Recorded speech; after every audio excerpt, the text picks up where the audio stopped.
I was just your average guy who thought I had it all figured out. Amanda and I had built what I believed was a solid marriage, a foundation for our future. But lately something felt off. Her sudden late nights at work, constant texting, and that new coworker she kept mentioning. When I glimpsed that text message on her phone, a cold feeling washed over me. Let me know where you're watching from today, and hit that like and subscribe button as I share how my world turned upside down. I met Amanda during our junior year of college. We were both studying business, though she specialized in finance while I focused on marketing. We clicked immediately over coffee after a shared economics class. 7 years of marriage later, we had settled into a comfortable life in the suburbs of Seattle. Our 3-bedroom house was more space than we needed, but we had been planning to start a family soon. At 32, I felt established in my career at a digital marketing agency, while Amanda had been climbing the ranks at Taylor & Brooks Financial Consulting. Our life seemed picture perfect from the outside. Weekday mornings followed a familiar pattern. I would wake up first, brew coffee, and Amanda would join me for breakfast before we both headed to our respective offices. Weekends were for hiking the nearby trails or having friends over for barbecues. We had our occasional disagreements like any couple, but nothing major had ever threatened our relationship. We had even started setting aside money for fertility treatments as Amanda had some health issues that might make conception difficult. The changes were subtle at first. Amanda started working later than usual, often not getting home until after 8 or 9 at night. She claimed a big client was demanding extra attention. I understood. Her career was important, and sometimes work gets hectic. What struck me as odd was how she seemed energized rather than drained after these long days. Next came the wardrobe upgrades. Amanda had always dressed professionally, but suddenly she was buying new outfits more stylish and flattering than her usual conservative attire. She started wearing makeup daily, even on weekends, and scheduled regular appointments at an expensive salon.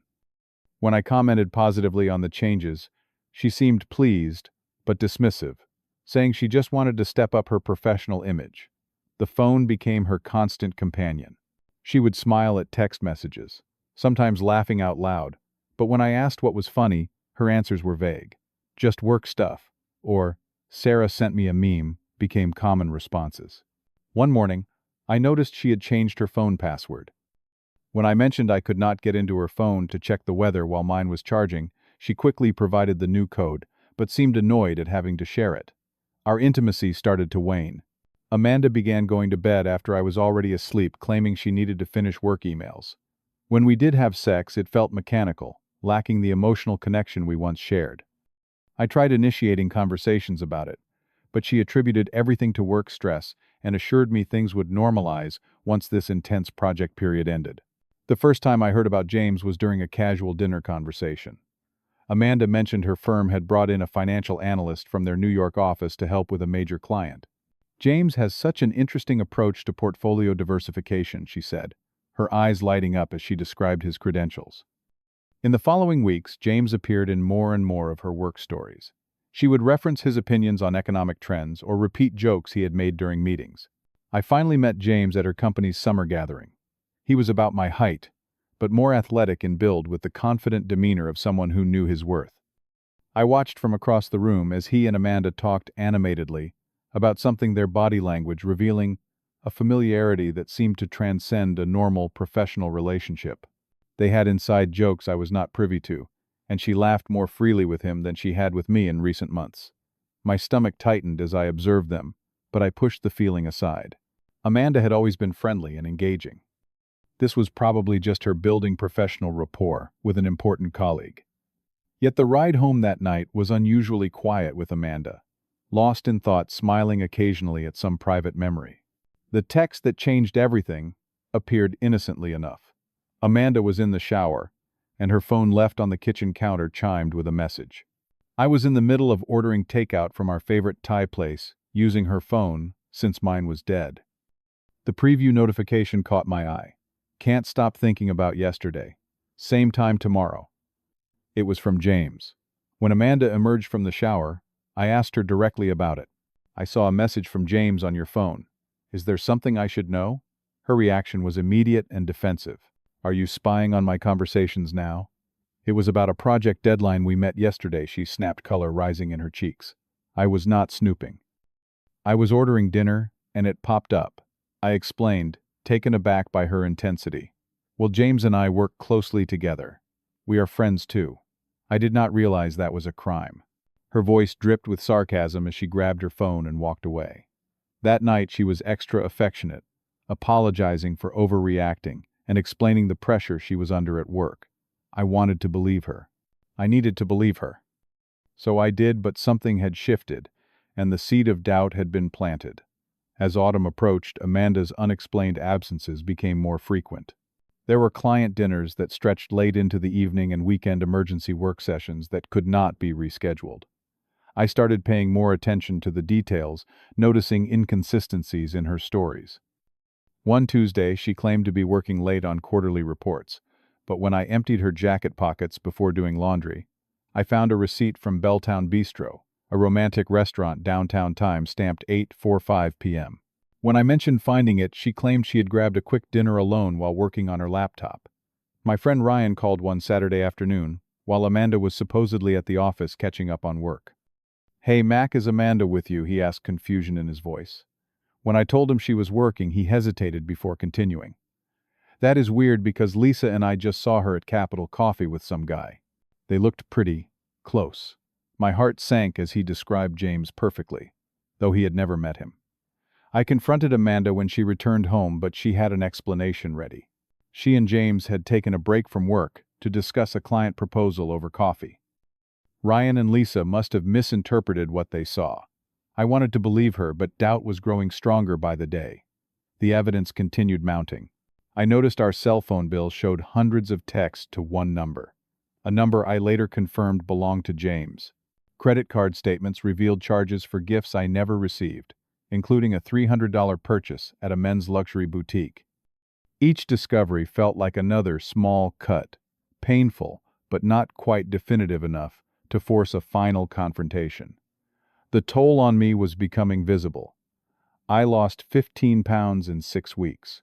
Dark circles formed under my eyes from sleepless nights, spent replaying conversations and analyzing behaviors.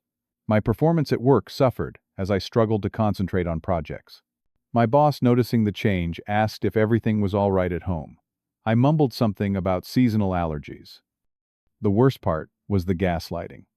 Whenever I raised concerns or questioned inconsistencies, Amanda made me feel crazy for doubting her. "You are becoming paranoid," she would say. "Do you really think I would throw away our marriage?" She would list all we had built together, remind me of our plans to start a family, making me question my own perceptions. My closest friend Tyler became my lifeline during this time. Having gone through a divorce after his own wife's affair, he recognized the signs immediately. "Trust your gut, man," he advised over beers one night, "but also get concrete evidence before making any decisions. And whatever you do, keep communicating directly with her. Give her the chance to come clean." Taking Tyler's advice, I planned a romantic weekend getaway to the San Juan Islands, hoping to reconnect and possibly break through whatever was coming between us. I made reservations at the bed and breakfast where we had spent our first anniversary, booked couples, massages, and even contacted her office to ensure she would have the time off. 2 days before we were set to leave, Amanda announced she could not go. "A major client is threatening to pull their account. The whole team has to work through the weekend to salvage the relationship," she explained, seeming genuinely disappointed. I wanted to believe her, so I accepted the cancellation with as much grace as I could muster. The next day, on a hunch, I decided to surprise her at work with lunch. When I arrived at her office building around noon, I found her desk empty. Her assistant, looking uncomfortable, informed me that Amanda had left with James for a client meeting and was not expected back that afternoon. When I called her cell, it went straight to voicemail. Amanda returned home that evening to find me waiting in the living room, her favorite takeout growing cold on the dining table. "Your office said you were with James all afternoon," I stated flatly. "No client meeting." For the first time, she looked genuinely caught off guard. "We were preparing for the client meeting," she stammered. "James and I went to a coffee shop to strategize because the conference rooms were all booked." "For 4 hours," I pressed. "Mack, I do not understand why you are interrogating me like this. James is a friend and colleague, nothing more." That word "friend" hung in the air between us, loaded with implications neither of us was ready to address openly. The final straw came the following week. Amanda casually mentioned she needed to attend a team dinner on the night of our anniversary. 7 years of marriage, apparently less important than another work function. Can we not celebrate the night before or the weekend after? I suggested, trying to keep the hurt from my voice. This dinner has been planned for weeks. The regional director is flying in specially, she insisted. What about if I join you later? I could meet you all for dessert or drinks, I offered, still trying to salvage something of our special day. Her reaction was immediate and firm. Absolutely not. This is strictly work-related. We will be discussing confidential client information. The finality in her tone left no room for negotiation. My suspicions fully aroused, I did something I never thought I would do. I checked her work calendar by logging into our shared computer where her email was still open. There was indeed a dinner scheduled, but it was not a team event. The calendar entry simply read, "Dinner with J. La Bella Notte, 7 p.m." La Bella Notte was one of the most romantic restaurants in the city, famous for its intimate setting and secluded booths. That evening, I laid out my concerns directly. I know your dinner tomorrow is not with your team. It is with James, at La Bella Notte. Her face flushed with anger. You had no right to look at my calendar. That is what concerns you, not the fact that you are having a romantic dinner with another man on our anniversary. I could hear my voice rising despite my efforts to stay calm. It is just dinner to discuss a private investment opportunity, she insisted. James has insights into some exclusive funds that could really help our portfolio. Amanda, this feels inappropriate. You are crossing a line here, and I am asking you as your husband to reconsider. You do not get to tell me who I can and cannot have dinner with, she shot back. This is about my career, not your insecurities. As she stormed out of the room, I felt something breaking inside me. The woman I loved was slipping away, and all my warnings were falling on deaf ears. Our anniversary arrived gray and drizzling, matching my mood perfectly. Amanda left for work that morning without mentioning the significance of the date. No card, no kiss, not even a perfunctory happy anniversary. I sent her a text around noon. 7 years today. I still choose you every day. She responded 3 hours later with a thumb-up emoji. As evening approached, I struggled with what to do. Part of me wanted to trust Amanda to believe her dinner with James really was innocent. Another part knew I would regret not following my instinct. At 6:30, I found myself driving toward La Bella Notte, telling myself I just needed to know the truth, whatever it was. I parked across the street feeling like a character in some bad detective movie. At 7:15, I spotted them arriving together. James helped Amanda from his car, his hand lingering on her lower back as they walked into the restaurant. Through the large front windows, I could see them being seated at a corner table, candlelight illuminating their faces. For nearly an hour, I sat in my car watching as they talked intimately, leaned close to each other, and shared food from each other's plates. When James reached across the table to hold Amanda's hand, I felt physically ill. The final confirmation came when he leaned forward and kissed her. Not the friendly peck of colleagues, but the familiar kiss of lovers. With shaking hands, I took photos with my phone, needing evidence of what I was witnessing, though each image felt like another knife in my heart. I could not bear to watch anymore. I drove aimlessly around the city for hours, the images of Amanda and James replaying in my mind. The rain intensified, matching the storm of emotions inside me. Around midnight, I returned home. Amanda was not there. I sat in the dark living room waiting, rehearsing what I would say when she arrived. At 2 in the morning, I heard her key in the lock. She entered quietly, clearly assuming I would be asleep. When she saw me sitting in the living room, she froze momentarily before composing herself. Work ran late, she offered preemptively. The dinner evolved into a strategy session. Wordlessly, I held up my phone, showing her the photo of her and James kissing across the candlelit table. Her face crumbled, the carefully constructed lies falling away. She sank onto the couch, tears starting to form. How long, I asked, my voice strangely calm despite the chaos inside me. 6 months, she whispered, not meeting my eyes. It started as just friendship, but then you decided our marriage vows were optional. The bitterness in my voice surprised even me. What followed was a night of painful revelations. Through tears and recriminations, Amanda admitted to the affair with James. They had connected emotionally, first she claimed, over shared professional interests and ambitions. The physical relationship began 3 months ago, during a business trip to Chicago. She swore she had tried to end it multiple times but found herself drawn back to him. I still love you, Mack, she insisted. I just got caught up in something I did not know how to control. As dawn broke, Amanda made a request that left me stunned. I need some space to figure things out, she said.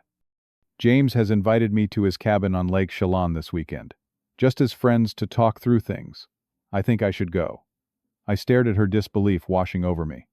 Let me get this straight. You have been having an affair with this man lying to me for months, and now you want my permission to go away for a romantic weekend with him.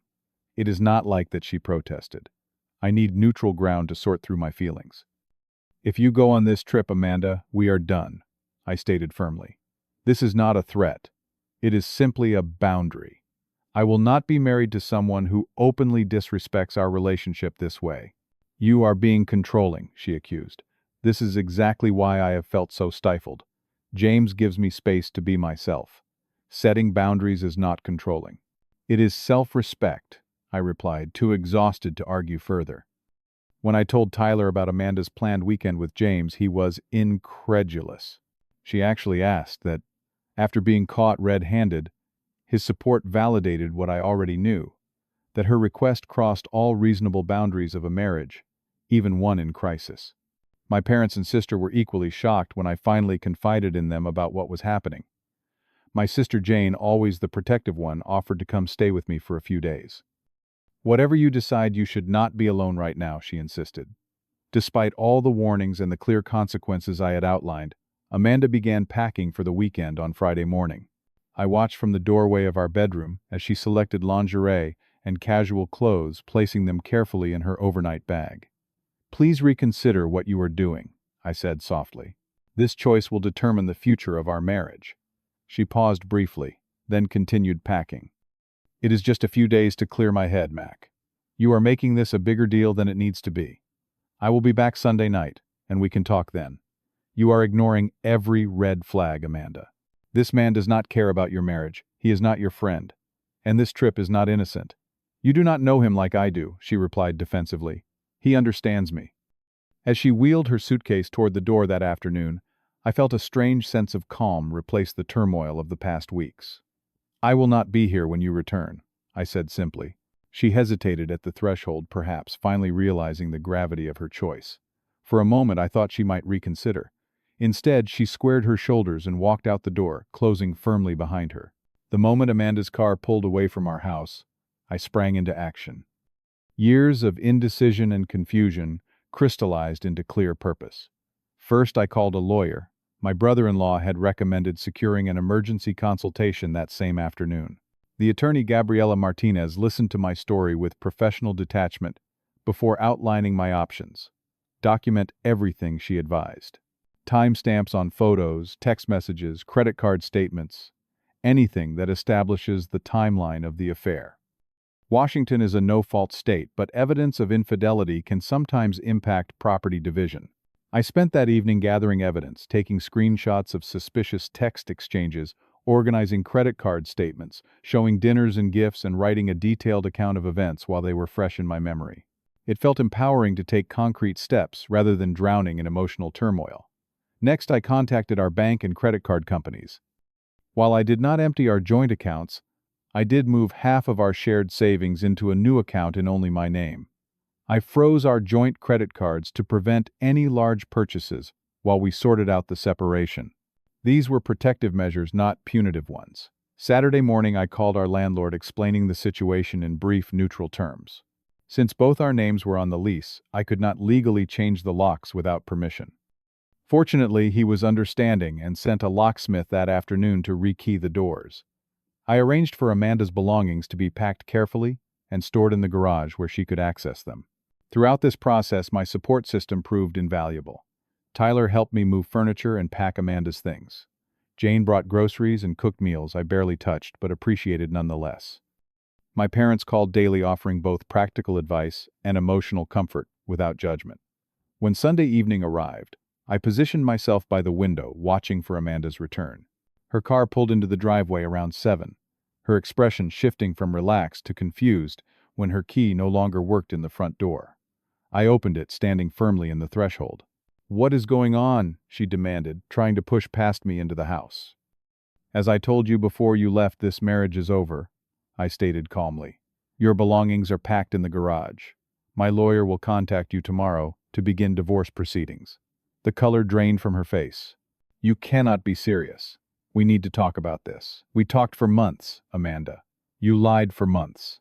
Then you chose to go away with your lover, despite knowing what it would mean.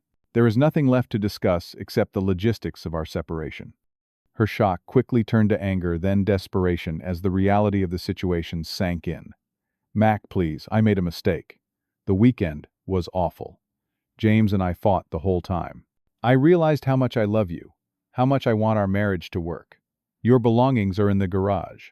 I repeated, closing the door firmly and walking away from her pleas. The following weeks were a storm of emotions. Amanda called and texted, constantly vacillating between tearful apologies and angry accusations. I learned from mutual friends that James had quickly backed away when things got complicated, unwilling to deal with the messy reality of a dissolving marriage. The fantasy romance collapsed under real-world pressure, leaving Amanda reeling from dual rejection. She showed up at my workplace, creating a scene that embarrassed us both. She sent long emails detailing how we could rebuild trust and save our marriage. She enlisted friends to plead her case, explaining that she had made a terrible mistake and deserved another chance. Through it all, I maintained minimal contact, responding only through my attorney. It was the hardest thing I had ever done. Some nights I stared at the ceiling, questioning my decision, wondering if I was being too harsh, too unforgiving. But then I would remember the months of lies, the gaslighting, and her final choice to go to the cabin despite my clearly stated boundary. Filing for divorce was surprisingly anticlimactic. Signing my name to the papers felt like a formality, acknowledging what had already ended months ago when the affair began. We had no children to consider, making the process relatively straightforward, though still painful. The first month after the separation was the darkest period of my life. I questioned everything from my judgment in choosing Amanda to my worthiness of being loved. Had I somehow driven her to another man's arms? Could I have done something differently to save our marriage? These questions haunted me, robbing me of sleep and peace. I started seeing a therapist, Dr. Winters, who helped me understand that, while relationships involve two people, the decision to cheat belongs solely to the cheater. You did not cause this, she reminded me in session after session, until I finally began to believe it. You can examine your contribution to problems in the marriage, but her affair was her choice alone. Slowly, I began rebuilding my life. I joined a hiking group, reclaiming an activity I had always loved, but had let slide during the tumultuous final months with Amanda. I reconnected with old friends who had drifted away during my marriage. I threw myself into a major project at work, earning recognition that led to a promotion 6 months later. Creating new routines helped erase the painful memories of old ones. I moved to a new apartment in the Capitol Hill neighborhood, a vibrant area I had always loved, but Amanda had found too noisy. I adopted a dog, a gentle rescue named Baxter, who required daily walks and offered unconditional affection when I needed it most. The divorce was finalized almost exactly a year after I discovered the affair. By then I had achieved a measure of peace I never thought possible during those dark early days. I had survived the worst betrayal imaginable and emerged stronger, more self-aware, and surprisingly more open-hearted. Dating again was terrifying at first. The first few attempts were awkward coffee meetings that went nowhere. I was guarded, scanning for red flags in every interaction. But eventually I met Katie, a kindergarten teacher with a quick laugh and patient nature. We took things slowly, building a foundation of honest communication and mutual respect. Katie had her own history of heartbreak, having lost her fiancé to cancer 2 years earlier. Perhaps our shared experience of loss and recovery gave us both a deeper appreciation for authentic connection.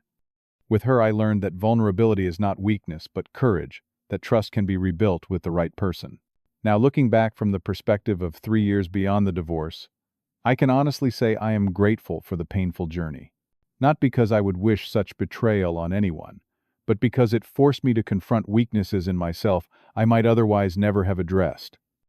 I learned to value my own worth, to set and maintain healthy boundaries, and to recognize that love should never require the sacrifice of self-respect. The lessons were hard-won, but invaluable. I discovered that intuition deserves attention, that the right people welcome honest communication rather than deflecting it. I learned that real love does not deceive or manipulate, but seeks to uplift and support.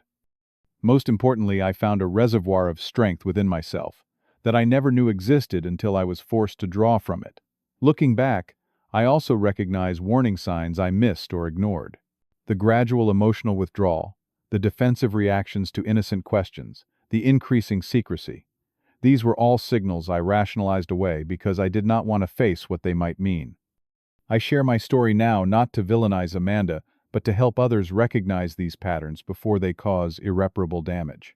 Have you ever ignored red flags in a relationship? What boundaries do you consider non-negotiable? Share your experiences in the comments below. If this story resonated with you, please hit that like button and subscribe to hear more real-life journeys through adversity to growth. Thank you for listening. And remember, sometimes the most painful endings lead to the most beautiful beginnings.